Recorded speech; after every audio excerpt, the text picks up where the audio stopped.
Assalamualaikum warahmatullahi wabarakatuh. Halo guys, kembali lagi bersama saya Bobby Heden. Apa nih hari pertama puasa ya? Saya mengucapkan selamat menunaikan ibadah puasa kepada kita semua. Semoga kita bisa menjalankan dan menunaikan ibadah-ibadah ya, semua amal jariah di bulan puasa ini ya sebaik-baiknya. Karena ini adalah ladang pahala ya, hanya 90 dan Allah akan dilipat gandakan. Jadi ibadah sini guys bukan hanya ibadah dalam hal kayak sholat, apalagi kayak zakat atau puasa atau misalnya tarawih, witir atau baca Quran. Tapi banyak amalan lain yang juga akan Allah lipat gandakan. Jadi jangan terfokus pada ibadah itu saja gitu. Banyak harus kita lakukan. Seperti misalnya kita jihad untuk mencari nafkah gitu kan, jihad untuk belajar gitu kan. Dan melakukan aktivitas yang berguna lainnya. Bahkan makan pun jadi pahala bagi orang puasa. Makan, tidur jadi pahala gitu, ya kan. Mandi pun jadi pahala. Pun itu niatkan karena Allah SWT ya, ikhlas karena Allah SWT. Nah, di video kali ini saya akan membahas saya akan mengomentari ya, membahas video podcastnya di Karni Ilyas, channelnya Karni Ilyas, yang mana dia mewawancarai Sofyan Sauri, yang mana judulnya itu adalah belakang mantan teroris. Nah, di sini saya ini ada pelajaran mau saya bagi guys. Ini ada sedikit yang mau saya koreksi dari kesalahan berpikir dari Pak Sofyan Sauri ini ya. Mudah-mudahan ini biar dimasukkan buat beliau gitu kan. Mudah-mudahan juga kalau beliau mendengarnya alhamdulillah gitu kan. Dan kalau Anda mungkin dengarkan ini video saya ini, mungkin Anda bisa bagikan kepada beliau. Jadi gini guys ya. Beliau ini kan adalah mantan teroris gitu. Beliau juga adalah mantan kepolisian gitu. Nah, di situ ada yang mau saya bahas guys. Jadi gini, beliau ini tidak bisa membedakan antara negara dengan pemerintahan. Itu yang pertama ya. Kita bahas pelan-pelan guys ya. Jadi beliau itu menyamakan antara negara dan pemerintahan. Makanya waktu dia menyamakan itu sempat Bung Karni Ilyas itu menyanggah gitu. Meskipun saya lihat Bung Karni juga nggak bisa menerangkan di situ kan. Dia cuma Bung Karni tahu kalau pastilah beda antara negara dan pemerintahan gitu. Cuman sayangnya Bung Karni tidak menelisik lebih jauh gitu. Nah, jadi saya menerangkan guys ya. Negara adalah objek. Ingat ya, negara adalah objek, pemerintahan adalah subjek. Jadi negara itu adalah benda mati guys, benda mati. Negara itu adalah suatu wilayah ya. Negara itu adalah suatu wilayah yang mana itu dari kalau Indonesia ya, negara Indonesia berarti negara yang di atas ribuan pulau gitu kan, dari Sabah sampai Merauke, itu negara gitu. Nah, pemerintahan adalah subjeknya. Dalam artian pemerintahannya adalah berisi orang-orang gitu, berisi sistem. Jadi pemerintahannya adalah orangnya, ada sistemnya yang mewarnai suatu objek yang namanya negara. Ini negara ini ada suatu hal yang yaitu objek yang berubah ketika diwarnai oleh subjek yang namanya pemerintahan. Jadi negara ini akan tergantung pada pemerintahannya gitu. Jadi Indonesia mau jadi seperti apa, itu tergantung pada pemerintahannya guys. Jadi itu perlu dipahami. Jadi sekali lagi guys ya, mencintai negara bukan berarti mencintai pemerintahannya. Itu harus diingatin ya. Mencintai negara bukan berarti mencintai pemerintahannya. Saya bisa contoh, misalnya gini. Kayak kita misalnya gini ya, anggaplah kayak di Korea Utara. Nah, ada negara Korea Utara, ada pemerintahan Korea Utara ya. Negara Korea Utara, misalnya saya adalah orang kelahiran Korea Utara. Saya memiliki darah Korea Utara. Ya kan, saya lahir di tanah air saya Korea Utara. Nah, ketika saya katakan saya mencintai negara Korea Utara, ya itu berarti beda dengan saya mengatakan saya mencintai pemerintahan Korea Utara. Ya.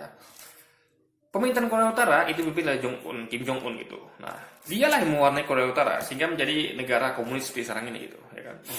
Yang punya Kim Jong Un dengan pemerintahannya dan sistem ideologi komunisnya menjadikan negara Korea Utara menjadi seperti ini gitu. Tapi negara Korea Utara itu secara basic dia tetap seperti itu guys. Dalam artian dia punya wilayah gitu kan. Cuma wilayah yang sudah punya sistem pemerintahan komunis dan dipimpin dan dikelola oleh pemerintahan komunis Kim Jong Un dan antek-anteknya gitu kan. Nah, jadi kalaulah misalnya nih kita balik ya, Korea Utara itu dipimpin oleh misalnya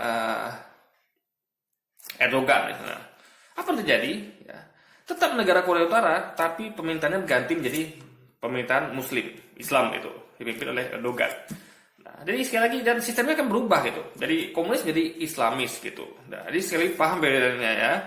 Jadi ketika kita bilang mencintai negara, bukan berarti kita mencintai pemerintahannya. Jadi Anda bisa bedakan ini itu, termasuk Pak Sofyan Sauri. Jadi ketika Anda ketika Anda mencintai suatu negara, anggaplah Indonesia, jangan paksakan orang untuk mencintai pemerintahannya gitu. Karena pemerintah ini berganti gitu. Pemerintahnya mewarnai negaranya gitu. Baik buruk negara itu tentukan oleh pemerintahannya, oleh kebijakan, oleh orang-orangnya gitu, oleh sistemnya gitu. Makanya sekali lagi guys ya, itu yang tidak dipahami oleh Pak Sofyan Sauri, perbedaan antara pemerintahan dan negara. Jadi wajar kalau orang ada yang tidak suka, ada yang membenci atau ada yang nggak setuju atau mengkritik pemerintahan gitu kan. Bukan berarti dia tidak mencintai negaranya, salah Anda itu ya kan.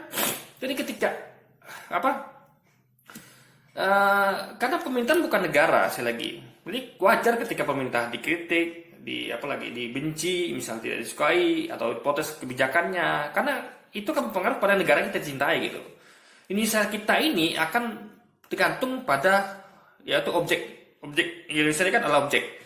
Akan tergantung pada subjeknya yang mewarnai Indonesia itu sendiri, negara Indonesia sendiri, yaitu adalah pemerintahan Pak Jokowi sekarang gitu. Nah, makanya kalau masyarakat misalnya ada yang benci atau tidak suka atau nggak setuju dengan kebijakan atau pemerintahan Pak Jokowi, itu bukan berarti mereka tidak mencintai negaranya. Justru karena mereka cinta negaranya, maka ketika mereka melihat pemerintahan ini tidak membuat negara ini menjadi lebih baik gitu kan.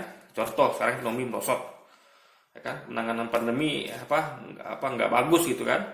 BUMN banyak yang rugi gitu, dan banyak lagi masalah lain bangsa ini gitu kan. Belum lagi kasus kilometer 50, ya kan, ulama dikriminalisasi dan segala macamnya. Jadi wajar ketika kita cinta pada negara ini, kita nggak pengen negara ini seperti ini gitu. Makanya kita kritik pemerintahannya, yaitu subjek yang mewarnai objek tersebut gitu. Itu yang perlu dipahami ya. Nah, lalu yang kedua, saya mau sampaikan lagi ya, Pak Sofyan Sauri ini dia mengatakan, saya setuju yang pendapat dia mengatakan orang yang teroris itu pasti radikal dan intoleran. Tapi orang intoleran dan radikal belum tentu teroris. Itu di situ saya setuju pada pendapat dia. Tapi saya nggak setuju sekali ketika dia mengatakan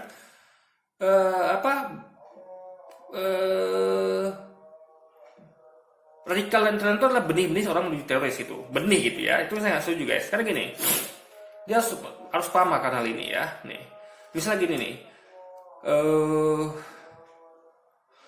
Ini sama dengan dia mengatakan misalnya ada benih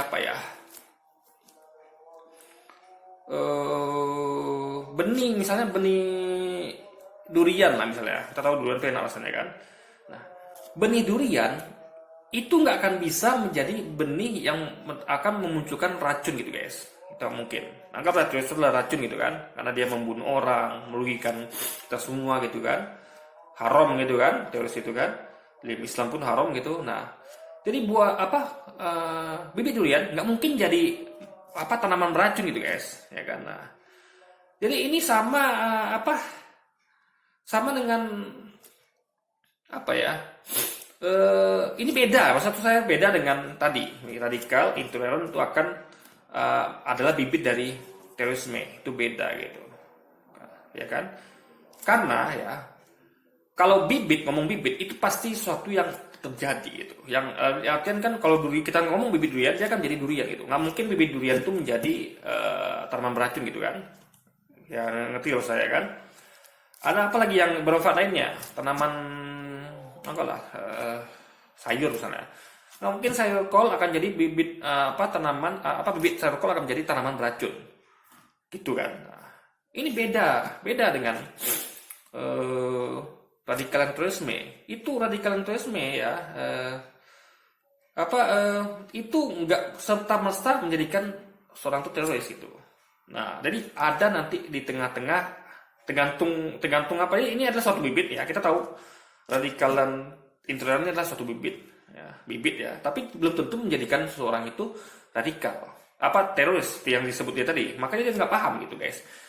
Di satu sisi pendapatnya benar, tapi dia malah di sisi lain pendapatnya nggak benar. Jadi dia tuh nggak bisa menyambung antara dua hal ini guys. Jadi seperti yang saya katakan tadi ya, bibit durian itu pasti akan jadi durian, nggak mungkin jadi tanaman beracun. Nah, sedangkan bibit radikal terorisme itu nggak serta-merta menjadi teroris, malah bisa menjadi hebat gitu, ya kan? Nah, jadi gini guys ya, saya bicara mengenai masyarakat kita. Di masyarakat kita di global ini yang mana sekarang ini udah terpengaruh dengan ubud dunia, lalu dengan minuman keras, pelacuran, apalagi akhlak, tidak punya akhlak gitu kan. Ada yang lebih tua tidak menghargai yang lebih tua, tidak punya adab, sopan santun gitu, etika. Nah, di situ ya, untuk mengubahnya kita perlu radikal gitu. Ada nggak bisa menjadi orang kebanyakan yang menganggap ada orang misalnya pelacuran marah misalnya atau mabuk, Anda lihat orang mabuk, Anda lihat ada hal yang salah lainnya, lalu Anda bersikap mainstream gitu, nggak radikal gitu, ya Anda akan biar aja lakukan dia gitu kan. Kalau semua ini penyakit ini merasuk ke seluruh warga dunia termasuk pemerintah, ya Anda akan lihat pelacuran, maksud itu kan majalela gitu, kan tidak ada yang peduli gitu, karena semuanya berpikiran nggak radikal gitu guys, semua berpikiran mainstream gitu kan, biar aja lah gitu kan. Jadi ini berbahaya, makanya radikal itu diperlukan untuk menghadapi situasi yang ekstrim. Maksiat itu adalah ekstrim gitu, karena manusia itu bukan diciptakan Allah untuk berbuat maksiat, justru manusia itu diciptakan Allah itu untuk jadi khalifah di muka bumi, pemimpin yang menjauhi maksiat itu. Jadi maksiat itu adalah sesuatu yang ekstrim gitu. Yang normal itu bukan maksiat. Jadi orang yang punya yang beriman dan takwa itu adalah sesuatu yang mainstream seharusnya. Karena Allah memang menciptakan manusia seperti itu untuk menjadi beriman dan bertakwa. Manusia diciptakan kan untuk melaksanakan perintahnya dan menjauhi larangannya. Jadi yang ekstrim itu yang pasti yang tidak seperti itu. Itu mereka yang melakukan maksiat. Nah, untuk menghadapi maksiat kita harus radikal. Gak bisa mainstream guys. Karena maksiat sendiri adalah suatu bentuk radikalisme gitu. Maka harus dihadapi dengan radikal juga. Gitu. Tentu dengan cara-cara yang masih dibenarkan gitu dengan syariat gitu kan. Nah, lalu intoleran. Nah, intoleran juga kita lihat dulu intolerannya. Intolerannya itu terhadap suatu hal apa gitu. Jadi nggak semua intoleran itu buruk guys. Misalnya intoleran kepada maksiat, ya kan? FPI itu kan sangat intoleran kepada maksiat. Itu bagus malah kan. Nabi itu adalah seorang yang intoleran dan radikal. Ini Muhammad saya katakan ya. Beliau radikalnya di mana? Ya, Anda perlu tahu Mekah dahulu itu adalah penuh maksiat. Banyak Anda tahu lah, anak perempuan dikubur hidup-hidup, apalagi mereka melakukan maksiat yang luar biasa gitu kan. Bahkan intinya mereka melakukan hal-hal yang ekstrim gitu, yang dilarang oleh Allah SWT. Nah, Nabi Muhammad untuk mengubahnya, beliau nggak bisa menjadi mainstream juga dan membiarkan gitu kan. Ya, apa yang dilakukan beliau? Beliau berubah jadi radikal. Jadi ketika beliau itu beliau kan sebenarnya belum radikal itu. Nabi Muhammad kan sebenarnya belum radikal. Ketika beliau mendapat wahyu di Gua Hira umur 30 tahun, beliau mendapat perintah kan untuk mulai mendakwakan Islam. Dan itu beliau menghadapi tantangan tentunya gitu kan di kaum kafir Quraisy. Beliau dilempari batu, dianiaya, pendukungnya dibunuh bahkan kan. Nah, untuk menghadapi itu, beliau tentu melakukan aksi radikal. Nah, berbeda dengan Nabi Isa ya. Saya ngomong Nabi Isa itu ketika diperlakukan oleh Rabi Yahudi dan juga oleh tentara Romawi, Nabi Isa tidak melakukan hal radikal, makanya Nabi Isa kalah gitu kan. Nabi Isa tidak bisa menghadapi kaum Yahudi, makanya Nabi Isa akhirnya Allah ambil kebijakan ya untuk menyelamatkan Nabi Isa dengan mengangkatnya ke langit gitu, ya kan. Nah, jadi bedanya Nabi Isa tidak radikal, Nabi Muhammad radikal. Nah, sampai radikal Nabi Muhammad itu beliau sampai membentuk pasukan, ya. Beliau memerintahkan para raja sekelilingnya untuk kembali ke Islam. Karena kita tahu ya, Islam bukan agama yang dibawa serta-merta sejak zaman Nabi Muhammad, tapi sudah ada sebelumnya. Jadi semua umat manusia ini awalnya Islam. Dari Nabi Adam itu sudah Islam. Makanya kita akui Nabi Adam adalah seorang Muslim gitu kan, karena beliau beragama Islam. Jadi Nabi Adam sampai Nabi Muhammad itu semua beragama Islam. Jadi Nabi Muhammad mengajak orang untuk kembali ke fitrahnya, itohnya itu seorang Muslim. Nah, itu kan radikal namanya. Beliau memerintahkan Raja Heraklius dan segala macam gitu kan. Nah, dan beliau membentuk tentara. Jadi beliau membantu tentara untuk melakukan peperangan. Peperangan sini itu bukan untuk invasi, tapi untuk mengembalikan Islam pada tempatnya. Karena banyak orang yang tidak mengerti ini gitu. Jadi orang-orang banyak yang tidak lagi menerapkan prinsip-prinsip asasi Islam. Makanya Muhammad mengembalikan orang-orang ini kepada Islam, kembali ke pangkuan Islam lagi ya. Nah, makanya ini bukan suatu bentuk invasi, jadi mengembalikan orang kepada kitohnya gitu. Nah, ini kan ada bentuk suatu radikalisme gitu. Nah, ini radikalisme itu guys baik ketika sesuai dengan syariat Islam gitu. Nah, radikalisme itu buruk ketika nggak sesuai gitu. Jadi Nabi Isa itu tidak radikal, maka beliau kalah gitu. Akhirnya karena kalah, Allah selamatkan dia dengan angkat dia ke langit ketujuh, dan dia akan Allah turunkan kembali di dataran kedua gitu kan. Nah, kenapa Allah turunkan dia ke dataran kedua? Karena di situ ada seorang radikal lain yang bernama Imam Mahdi. Imam Mahdi adalah seorang radikal guys. Beliau membentuk pasukan, memerangi kaum kafir dan kaum Yahudi gitu kan. Jadi Imam Mahdi juga radikal gitu. Jadi Nabi Isa nanti akan bisa berjaya, akan bisa menangkan ajarannya bahwa aku ini sebenarnya beragama Islam ya. Dia akan mengatakan salib, membunuh babi gitu, dalam hadis kita ketahui itu kan. Bagaimana bisa melakukan itu beliau? Karena beliau di backup oleh seorang radikal yang bernama Imam Mahdi gitu. Ya kan, dengan pasukannya gitu. Nah, ini perlu dipahami, radikal itu bagus, baik kalau pada tempatnya. Nah, radikal yang tidak pada tempatnya yaitu seperti yang dikatakan Sufyan Tsauri. Jadi dia tuh ya mulai menjadi teroris ketika dia bergaul dengan JAT, paham-paham yang kelompok yang menawarkan ideologi yang mengkafirkan orang lain. Itu salah gitu. Itu radikal nggak benar. Ketika dikit-dikit orang lain bilang bid'ah itu, kafir bid'ah, itu nggak baik. Itulah radikal intoleran radikal yang tidak boleh gitu. Jadi sesuatu yang baik itu akan berubah menjadi buruk ketika salah jalan guys. Gitu loh maksudnya. Jadi beda dengan bibit tadi gitu. Bibit durian kalau ada salah lola, paling dia akan tidak berbuah atau dia akan berbuahnya lama. Tapi bibit durian itu tidak akan pernah menjadi tanaman beracun. Nah, beda dengan radikal intoleran. Kalau Anda memupuk radikal intoleran dengan pemahaman yang benar, seperti tadi Rasulullah, beliau memupuk ya radikalnya terhadap kafir Quraisy dan orang-orang yang memusuhi Islam, dan beliau bersikap intoleran pada maksiat gitu kan. Nah, itu kan kalau dipupuk dengan baik sesuai dengan syariat Islam, itu kan menjadi bagus gitu. Akhirnya Rasulullah berjaya kan, dan juga nanti Imam Mahdi kan berjaya gitu. Nah, tapi kalau dipupuk dengan bukan pupuk namanya itu namanya sudah dikasih semacam racun lah, namanya itu pemusnahan tanaman gitu, hama lah gitu. Jadi pemikiran mengkafirkan orang lain, membidak-bidakkan orang lain itu adalah pemikiran sama seperti hama gitu ya. Jadi ketika bibit yang bagus tadi, ya, bibit radikal intoleran tadi yang bagus tadi itu, yang awalnya bagus ya, itu bibit yang menjadikan Rasulullah berjaya ya, menjadikan Imam Mahdi berjaya kelak, dan bibit itu tidak dipunyai oleh Nabi Isa, sehingga Nabi Isa tidak kalah dalam pertempuran melawan Yahudi gitu kan. Nah, kalau bibit ini dipupuk dengan baik, dia akan menjadi seperti Nabi Muhammad, seperti Imam Mahdi gitu, seperti Salahuddin Al-Ayyubi, seperti Imam Al-Fatih. Kalau bibit radikalisme dan intoleran ini dipupuk dengan cara benar gitu, itu diarahkan pada sesuatu yang memang disuruh agama guys. Agama menyuruh kita untuk bersikap radikal, intoleran kepada maksiat, ya, kepada sesuatu yang zolim, sesuatu yang salah gitu. Kita harus radikal. Makanya Islam mengajarkan ya, kalau engkau melihat suatu kemungkaran di depan mata, engkau harus ubah dengan kekuatan, aliran kekuasaan dengan tangan gitu. Itu kan radikal namanya. Jadi kita bukan diperintahkan untuk diam saja guys. Nah, kalau nggak mampu melakukannya, baru dengan lisan gitu, ya kan.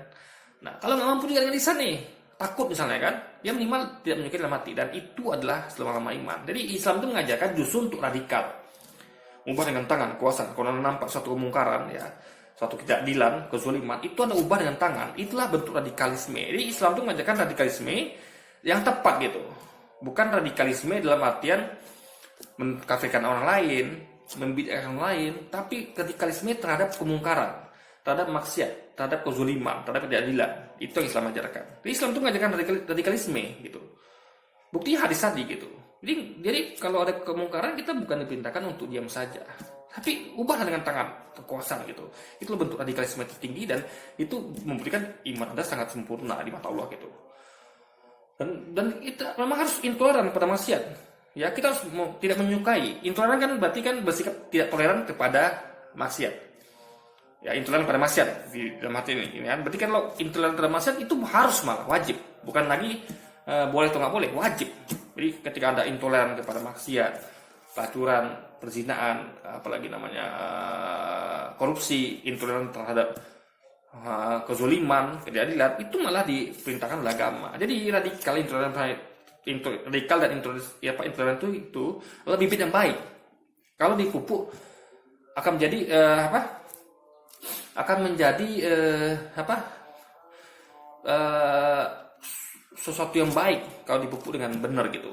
Tapi kalau tidak dipupuk dengan benar, ya bukan dipupuk ya, malah dikasih hama, dia akan menjadi jadi ibaratnya gini guys, radikal intoleransi itu adalah suatu, bukan bibit ya, lebih tepatnya itu adalah suatu benda di dalam tanah yang kita nggak tahu nih, ya kan? Kita nggak tahu apakah dia ini dia ini adalah durian atau terang racun gitu. Nah, ketahuannya nanti setelah masuklah pemahaman lain, misalnya pemahaman mengkafirkan, membid'atkan orang lain, ya, baru akan timbul menjadi teroris gitu. Jadi sekali lagi poinnya adalah ya, radikalisme dan intoleran itu bagus ya. Bahkan Islam mengajarkan itu, ya kan? Tapi pada taraf tertentu gitu. Yang ibaratnya harus kita bikin pengkotak-kotakan guys. Jadi ini radikal dan intoleran yang wajib, yang harus dilakukan, dan ini radikal dan intoleran yang salah gitu. Jadi radikal intoleran itu seperti pedang guys. Jadi pedang ini ya, pedang itu bagus. Kalau misalnya pistol itu bagus ketika basicnya bagus kan, Anda coba pikir. Orang buat pedang itu apa? Buat pistol itu apa? Kan untuk pertahanan seharusnya, ya kan? Ya, jadi kalau saya buat pedang sama buat pistol itu adalah untuk keamanan, menjaga diri gitu, ya kan? Itu mindsetnya segitu dulu untuk pertahanan. Atau orang belajar berdiri untuk apa? Untuk pertahanan diri sendiri gitu. Nah, bagus kan? Nggak ada salahnya. Misalnya ada orang koleksi kita anggaplah, kita nggak usah ngomong di Indonesia yang negara yang punya hukum ya. Cobalah Anda hidup di daerah yang, anggaplah dulu kan belum ada hukum nih. Zaman dahulu tuh belum ada hukum. Semua berlaku adalah hukum rimba. Siapa yang kuat dan menang gitu. Nah, itu Anda mau nggak mau Anda harus nyimpan senjata, ya kan? Kalau ada pistol dulu, atau apalagi itu kan, atau ada pedang gitu. Kenapa? Karena Anda hidup di dunia rimba yang memakai hukum rimba, yang kalau Anda tidak punya keterampilan bela diri, Anda akan habis dibantu oleh yang kuat. Nah, jadi itu berguna sekali, itu bagus itu. Punya pedang, punya pistol itu bagus gitu, ya kan? Nah, sama kayak tadi, ya kan? Nah, sama kayak radikal dan intoleran itu bagus, ya, basic itu bagus gitu. Karena itu akan membuat Anda nanti menjadi baik gitu. Nah, cuman Anda harus menjaga itu, ya, yang pada tempatnya ya, radikal terhadap maksiat ya, intoleran terhadap maksiat. Anda harus bisa menjaga dengan baik. Itulah senjata Anda. Ingat, radikal dan intoleransi itu adalah senjata Anda. Anda harus jaga baik itu. Sama ketika Anda memegang pedang dan pistol, itu senjata Anda. Bela diri juga kan, Anda punya keterampilan karate, kungfu, taekwondo, itu Anda jaga dengan baik. Jangan sampai menjadi senjata makan tuan atau digunakan untuk hal buruk gitu. Nah, jadi pedang dan pistol itu berguna. Ada asal terus seperti ini. Pedang pistol itu ada asal terus itu kan. Anda niat nih, kalau suatu nanti ada serangan, misalnya penjajah atau maling, rampok, Anda bisa gunakan untuk bela diri, gitu kan? Anda bisa gunakan untuk membela kehormatan Anda, gitu. Nah, jadi ada gunanya ada asah tiap hari kan, latihan menembak tiap hari kan. Sama kita juga diajarin Nabi untuk latihan memanah, latihan berkuda. Itu kan bukan suatu bentuk radikalisme yang salah, guys. Ingat, di mata orang-orang tertentu, memanah dan berkuda itulah radikal. Bagi orang yang anggap bisa damai itu kan, padahal belum tentu digunakan untuk hal yang salah. Memanah, berkuda, bela diri, itu kan bentuk radikal juga gitu. Tapi kan suatu senjata yang baik, ibaratnya kalau arahnya tepat akan bagus. Ketika misalnya ada serangan musuh, ya kan, misalnya rumahnya udah dirampok, dia belum mempertahankan diri, nah, itu kan berguna, malah bagus daripada dia tidak punya apa-apa, dia punya senjata, nggak bisa berdiri, habis dia kan, keluarga dibantai gitu, harta dijarah gitu. Nah, Tapi tidak akan bagus ketika dia apa namanya radikal dan intoleran salah. Dalam artian dia mulai si Ani itu harus gua pukul nih karena gua pandai bela diri gitu kan, atau gua pandai pedang gitu, gua harus bacok dia. Itu salah guys. Jadi sama kayak radikal intoleransi itu kalau dipupuk dengan benar, dikasih pupuk yang benar, yaitu tidak takfiri ya, mengkafirkan orang membid'ahkan orang lain, itu akan menjadi bagus. Anda akan berakhlak seperti Nabi Muhammad, seperti Imam Mahdi. Nah, Islam akan berjaya lagi ya. Jadi yang kita boleh ketahui kenapa banyak sekarang orang tuh membuat kata-kata radikal intoleran ini menjadi buruk ya, akan untuk mendiskreditkan Islam guys. Karena umat Islam nih ya punya modal yang sangat bagus, yaitu radikal dan intoleran. Modal yang bagus sekali. Karena Nabi kita radikal, Nabi kita intoleran. Tapi radikal pada siapa? Intoleran pada siapa? Gitu dulu kan poinnya. Nah, sifat yang bagus itu, bibit yang bagus itu mau diberangus. Sehingga umat Islam akan menjadi loyo, lemah gitu kan, penakut, nggak punya giroh gitu kan. Karena radikal intoleran itulah giroh yang dimiliki seorang muslim gitu untuk menegakkan agamanya, menegakkan syariatnya. Jadi Muhammad itu kalau nggak punya giroh radikal dan intoleran, dia tidak bisa menegakkan Islam itu guys. Dia akan bernasib sama seperti Nabi Isa gitu, yang nggak punya bibit radikal dan intoleran. Nah, karena Muhammad itu punya bibit radikal dan intoleran, maka dia bisa menguasai Mekah gitu. Karena dia akan melawan semua ketidakadilan itu, melawan semua kezuliman itu kan. Karena dia punya sifat radikal dan intoleran yang tidak mau mainstream gitu. Gitu loh maksudnya guys. Ya, jadi sekali lagi ya, itu yang mau saya sampaikan di video ini. Berarti apa mengerti ya, radikal dan intoleran itu bukanlah sama kayak bibit durian tadi ya. Yang kalau durian kan jelas itu kan kalau ditanam akan jadi durian, nggak mungkin jadi hama gitu. Nah, ini radikal dan intoleran itu beda guys. Jadi ketika Anda tanamkan radikal dan intoleran di diri Anda, itu tidak akan menjadi teroris tadi guys, enggak gitu. Kalau Anda tepat ya, mengelolanya, giroh itu namanya kan, Anda akan menjadi seperti Imam Mahdi, akan menjadi seperti Muhammad Al-Fatih, akan menjadi seperti Nabi Muhammad, akan menjadi seperti minimal mengikuti seperti Salahuddin Al-Ayyubi dan para ulama-ulama dan yang lainnya gitu, ya kan? Tapi kalau Anda bersinggungan dengan kelompok-kelompok yang mudah membid'ahkan orang lain, mudah mengkafirkan orang lain, nah itulah yang membuat Anda lebih cenderung dekat kepada terorisme. Itulah intoleran dan radikalisme yang haram dalam Islam, yang tidak boleh dilakukan. Jadi kalau Anda punya sifat radikal dan intoleran itu bagus saudaraku, ya, itu bagus sekali. Terus dengan kata orang ya, itu adalah modal kita sebagai seorang muslim untuk menegakkan agamanya Allah ini. Nah, cuma kita harus kelola, jangan sampai kita ke arah mengkafirkan lain atau membidakan orang lain gitu. Kita masuk kepada taraf kita harus radikal dan intoleran kepada kezaliman, kepada kemungkaran, kepada maksiat, kepada hal-hal yang tidak adil gitu. Itulah radikal dan intoleran yang bukan hanya dibolehkan tapi diwajibkan oleh agama. Kita harus bersikap radikal, intoleran kepada maksiat, kepada korupsi, kepada kesewenang-wenangan, kepada ketidakadilan, kepada hal lainnya. Itu yang perlu dipahami oleh kita semua dan terutama Pak Sufyan Tsauri ya. Jadi beliau harus harus mengerti akan hal itu ya. Banyak sekali yang beliau tidak pahami ya. Jadi beliau ini sebenarnya bagus guys. Beliau ini adalah duta deradikalisme, tapi beliau sudah paham hal ini gitu. Jadi kalau beliau tidak pahami bahaya gitu. Jadi nanti beliau akan menyamakan FPI dengan JAD. Beliau akan menyamakan HTI dengan JAD. Beliau akan menyamakan ulama seperti Habib Rizik Syihab dengan dengan siapa? Abu Bakar Al-Baghdadi. Ini kan jelas beda. Habib Rizik Syihab, apalagi kan sekarang banyak orang nih yang menyamakan gitu kan. Ini sepaham bedanya ya. Habib Rizik Syihab, Habib Bahar Bin Smith, siapa lagi? Ustadz Gus Nur itu nggak sama dengan Abu Bakar Al-Baghdadi, beda. Itu nggak sama dengan pelaku bom teror Makassar kemarin, beda. Itu nggak sama, dia nggak sama dengan jemaah misalnya. Anggaplah, saya nggak tahu JAT ini memang secara struktural memang punya pemahaman mengkafirkan lain ya. Saya nggak pelajari organisasi itu. Tapi kalau benar ya kan, berarti itu salah kalau dia mengkafirkan dan bid'ah orang lain gitu.